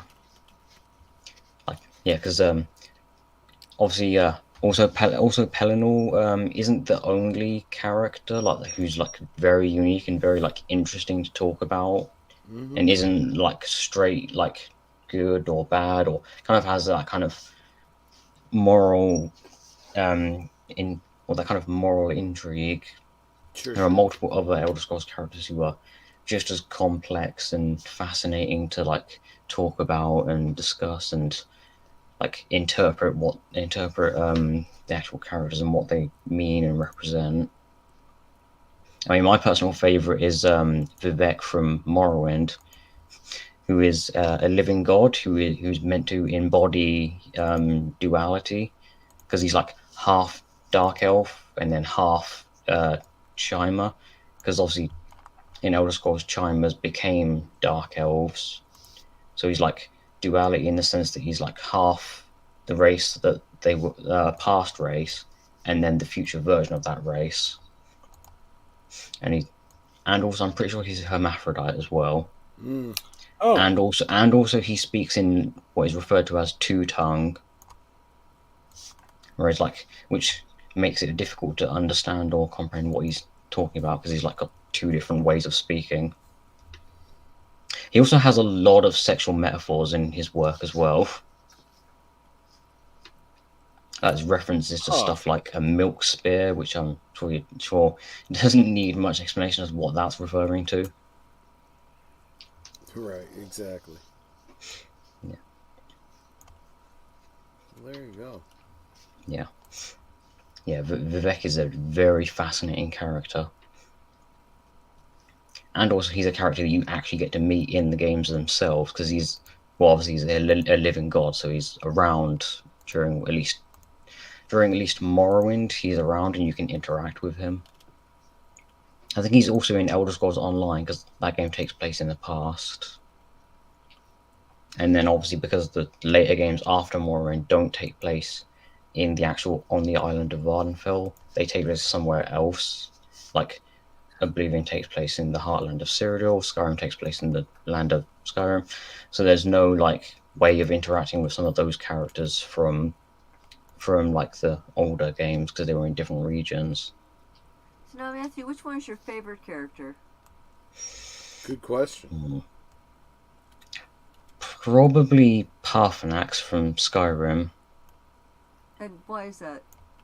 Parthenax is a dragon he's a dragon from like, I think, the early like dragon cult from in Skyrim, and he's basically been around since I think it was either the first era or maybe before the first era when the dragon cult was around.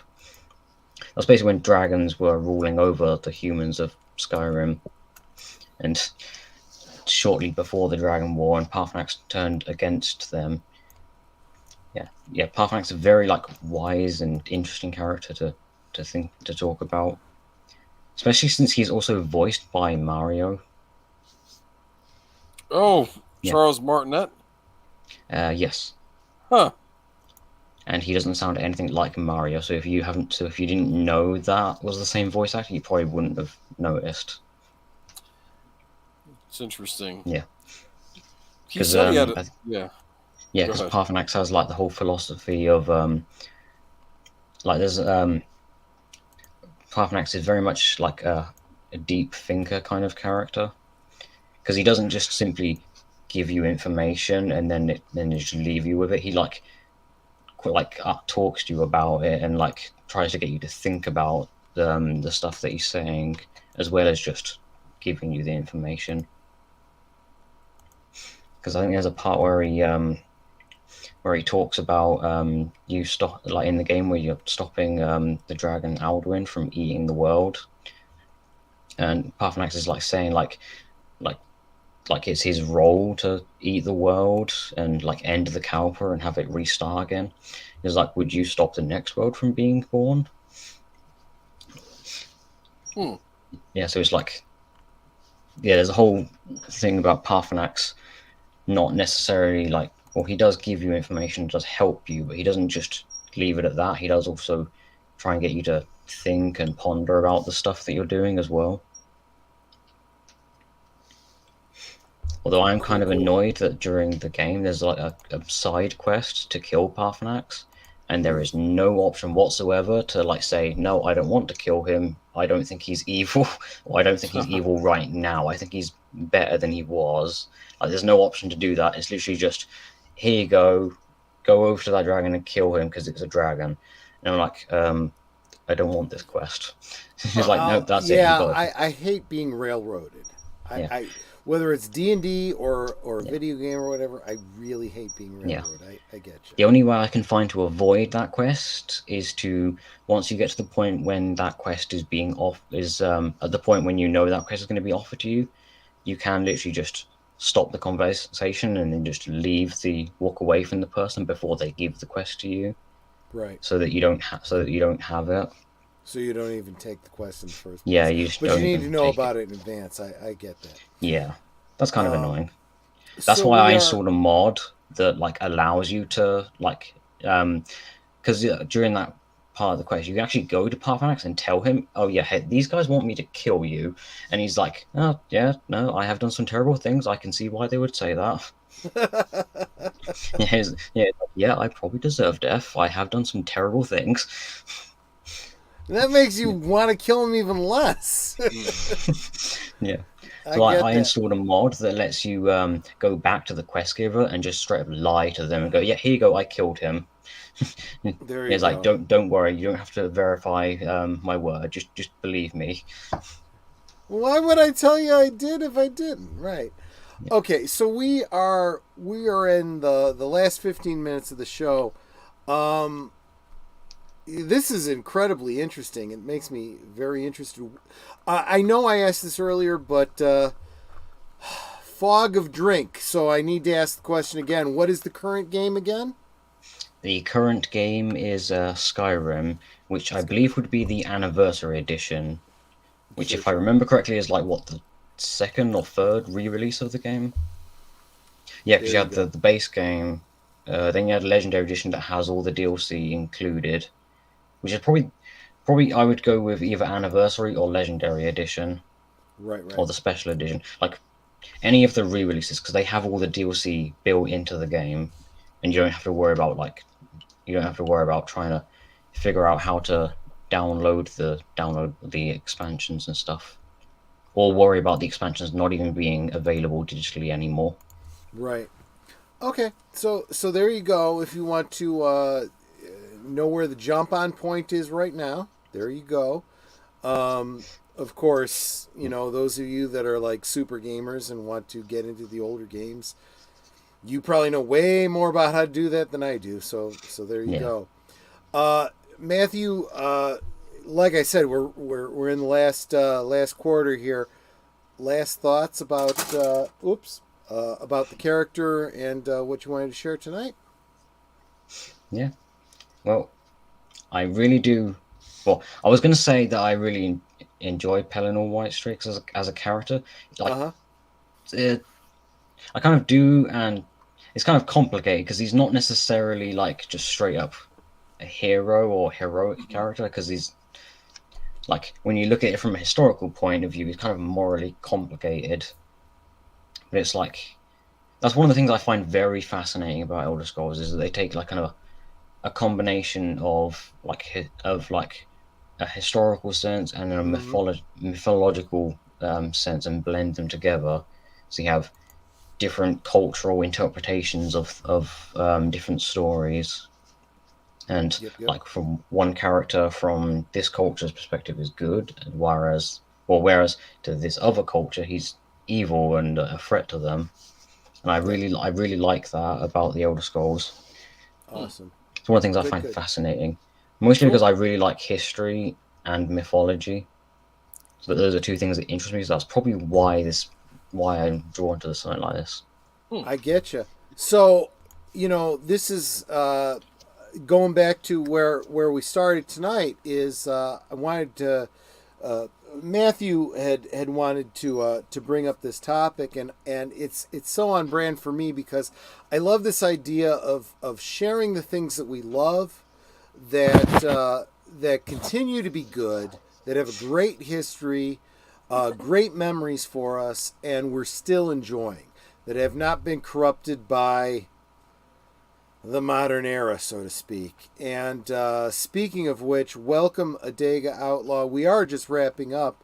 If you are interested, by all means, go back and listen to the rest of the stream. But Adega is a good friend of the channel. He was a guest last year. He's going to be a guest again on Netter's Network in a several weeks. By all means, make sure you're subscribed to both Adega Outlaw and Netter's Network, so that you can catch up on that. Adega is writing a series of fantasy stories that Netter and I have been reading recently. He will be talking more about that on Netter's Network. You're probably going to want to get your own copies, because this is some good stuff. Again, trying to bring you the franchises, the mythologies, the lores, and the stories that you can enjoy, despite the fact that all of our favorite franchises are being destroyed by cultural vandals. I'm sorry that I have to, corrupted. Yeah, it's reality. Yeah. We got to deal with that. We are looking for other options, and it is my goal to bring them to you. So things like Elder Scroll that Matthew wanted to talk about tonight, things like the books of Adega Outlaw, and the guest that Netter had on last night. Again, check out her channel if you want to check that out. These newer authors putting out good stories, and they don't have to answer to any big companies. They're just telling the stories they want to tell. Chances are you're probably going to enjoy them too. So that's exactly what we wanted to get into. Matthew, do you have anything coming up in the next days, weeks that you want to share about or plug? Well, I was going to say in the next couple of days, but that's probably a little too, I want to say generous, but I am working on a Transformers video. Okay. Although I'm still scripting it. I think I'm about halfway through scripting it. It takes me a while to go through because every now and then I just sort of stop and then forget that I'm doing it and end up like leaving it for multiple days. I have a cooking video that I haven't edited for over a damn year. Yes, I get it. Yeah, and I've still got to figure out the part about like editing finish the script and record it and then worry about like editing it and putting in like images to represent what we're actually talking about. Sure. Which I'm not 100% sure how to do, so that's going to be interesting to figure out. But yeah. So okay. I was going to say that would be like a couple of days, but I definitely don't think that will be like a couple of days. Probably a week or two. That may not be realistic. But you know what, folks? Yeah. The link to the Gladiator of Kaon, Matthew Flynn, right below in the description. Make sure you're subscribed to him. Give him a like and a thumbs up when that video comes out. And, encourage him because together we grow, and I'd super appreciate that. Good. Glad to hear that. Let's see here. Should we just go through the week, guys? Tomorrow night, over on Netter's Network, what are we going to be watching on your channel tomorrow night at 9 Central, 10 Eastern, Netter? We are going to be watching a movie called Charlie, which is the movie adaptation of the book The Flowers for Algernon. It's a challenge for me, but I will be there. We will watch it. It's a great film. Of course, the Cosme link will be provided if you don't have your own copy. You can watch along off platform in another tab with us. It'll be fun. I'm sure at least exposing you to a great film that you haven't seen or you may not have even known about. That's Netter's Network Retro Cinema tomorrow night, 9 Central, 10 Eastern. Where, of course, it'll be me, Netter, and Big Al of Big Al Presents. Sunday night, let me see here. Sunday night is unscripted with deleted scenes. I'm not even sure if I even have the right episode number. And since I'm really fuzzy right now, you're going to have to bear with me. But here's the link to Deleted Scenes channel. Make sure you go over there and subscribe to him. He's very close to a milestone, and if we could put him over, that would be very encouraging to me, and I'm sure it would be encouraging to him too. So that is 7 Central, 8 Eastern on Sunday. Usually I would bolster that as the lead into Geeky Geezers, but there won't be a Geeky Geezers this Sunday. What's going on with Geeky Geezers, Aged Boomer? It will be postponed till this Monday. I'll make a video about the two on my channel just to remind everybody. But can't make it Sunday. We're having to move out of the house because it's going to be being worked on Monday. So I'm moving over. We have to get all the furniture ready. Is this like the final step? It'll be this is the big one. Yeah, this is them redoing the house and getting rid of all the bad stuff. Right. So hopefully after this we'll be getting close to being done. Like I said, I'm not sure how long it's going to take, but like I said, I'll be in another location, so I should still be able to do the stream. Did you know that there is a video game called Stroke the Cat and another one called Stroke the Cow? No. Why does that Tell me about them. Why? I don't know what they are. I just saw their pictures in here. Is this on stream and it comes up when you go 4 to of all things? And I was looking for that game, The Forest, and I typed that in and then Stroke the Cow and Stroke the Cat. And I want to know what these are, but then I don't want to know what these are. Go ahead. Look, if I want to stroke the cat, I'm going to do it in real life. I'm not going to do it in VR, okay? I don't know what this is. Why I'm a married man, guys. There's like a picture of a cat and a picture of a cow on them, but I don't know what this entails, and it's bothering me. But I don't want to investigate because it may bother me more if I know what it is. I'm hoping it's a pet simulator, like you're just petting the animal, but it's so weird. I don't want to reach out and touch furry things in a game. I'm just saying this is not. Anyway, my advice: marry young, keep your schmeckle in your pants. That's all I'm saying, guys. Be wary of furry things. You don't know where they've been or what they contain. I could say something so wrong. You're probably worse than I am, Netter, and nobody even realizes that. Don't blow the illusion on stream. Who do they think I get it from? They think that you are the good Christian woman, and I'm here to corrupt you, and they don't realize that you're the older woman that corrupted me. Wednesday night, are we trying for LA Confidential once again? Yes, I couldn't do it this week, but this week I'll be able to do it, and I think we'll have special guest Zootopia on with us as well.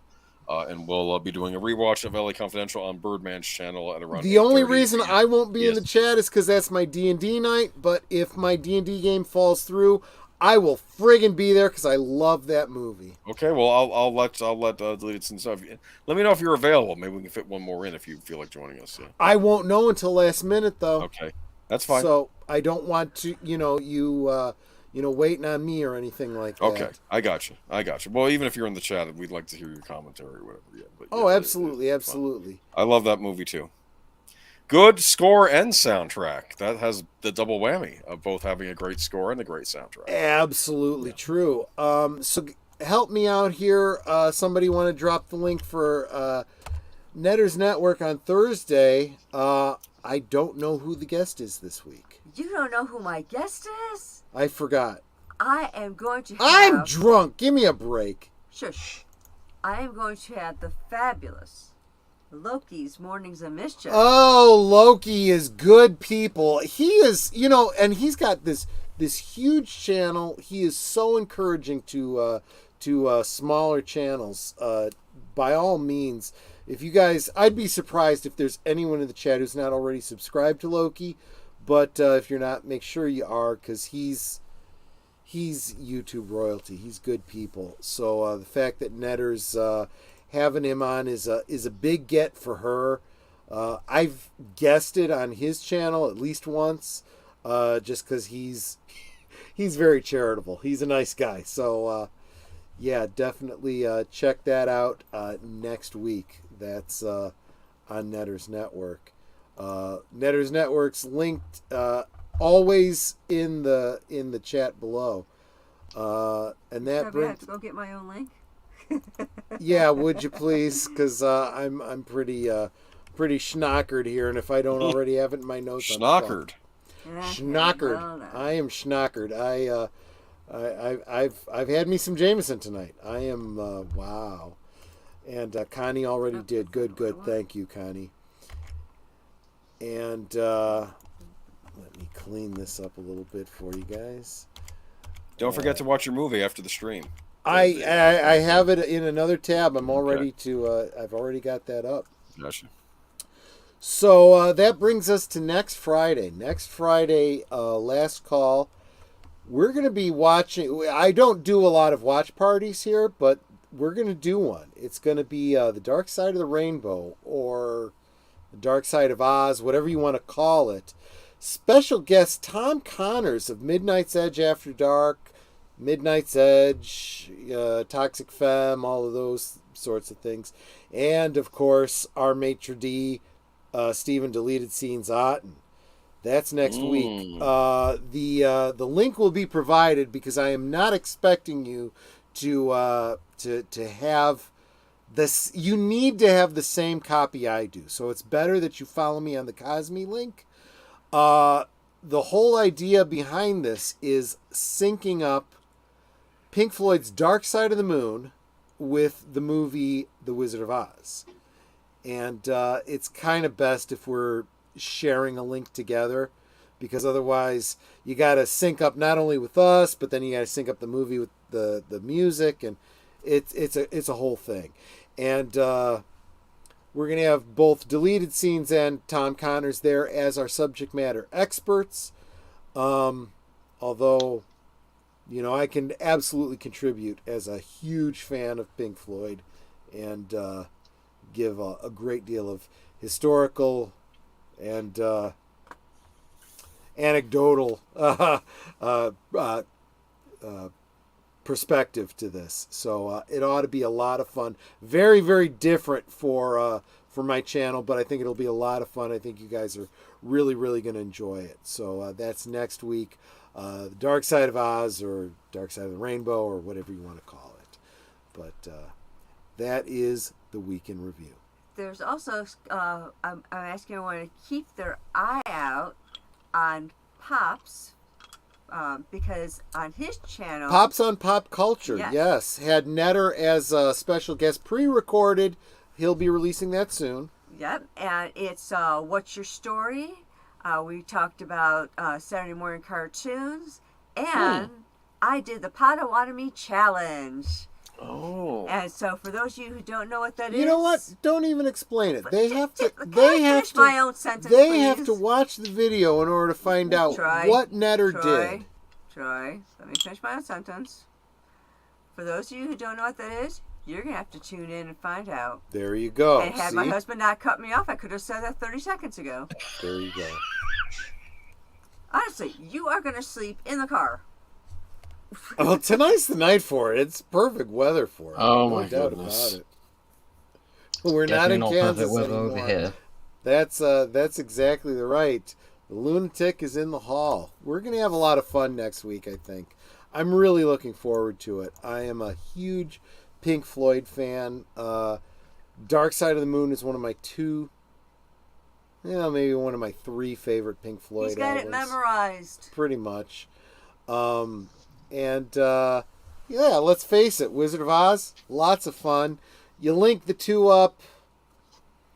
I'm not sure if I buy it, but there's a few cool matchies that I'll point out. No worries.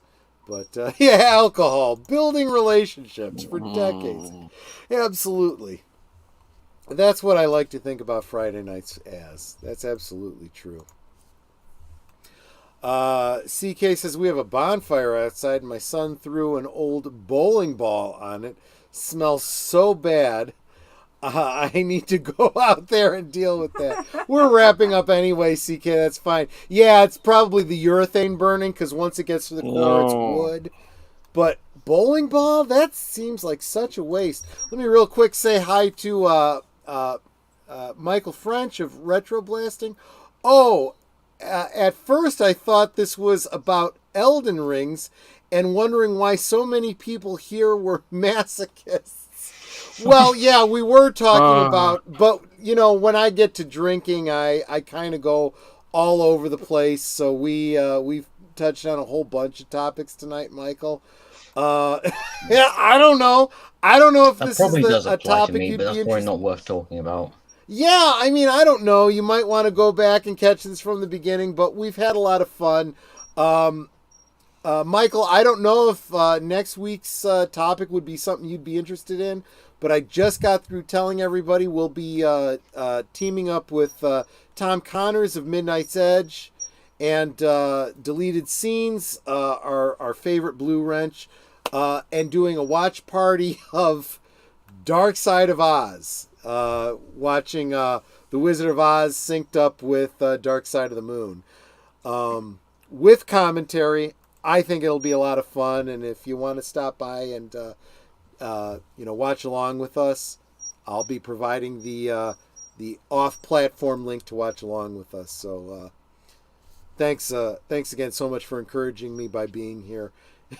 I know this probably kind of makes you cringe, Michael, but you're one of my my YouTube heroes, and it encourages me every time you stop by. So thanks so much, man. Anyway, so that's the week in review, guys. We're all caught up. Matthew, any last words before we end tonight? No, not that I can think of. That's fair. Good. Yeah, make sure you're subscribed to the Gladiator of Kaon, especially if you are a fan of the Transformers or anime or British pop culture. Definitely his channel is worth checking out. Aged Boomer, any last words for the night? No, had fun tonight. Looking forward to Monday night on my channel. But stay tuned throughout the week to our channels and check out our programming. Absolutely. Yeah, Monday night, not Sunday. This week for Geeky Geezers. Absolutely. Netter, take us out with your words of wisdom. Well, what I always say is, We can talk amongst ourselves, and it's all well good and fun. But it's so much more fun when you guys are joining us in the chat. You're dropping your comments, your questions, your trivia, being goofy, whatever it may be. And it doesn't feel like we're separated by miles or continents in some cases. It feels like we're all just hanging out in the same room, enjoying each other's company, and having a good time. And you're not just our friends. You're our family. We love you guys, and we appreciate you being here with us today. We will see you next time. Absolutely. Vasalud, thank you so much, everyone, for being here. Every single one of you encourages me. I do this because, just like Netter, she feeds the squirrels and they keep coming back. You guys keep encouraging me. I keep putting out streams and videos. So thank you so much, everyone. Take care, and I really hope to see you on the next one. Bye-bye. Good night, ladies. Good night, sir. Hit it, sweetheart.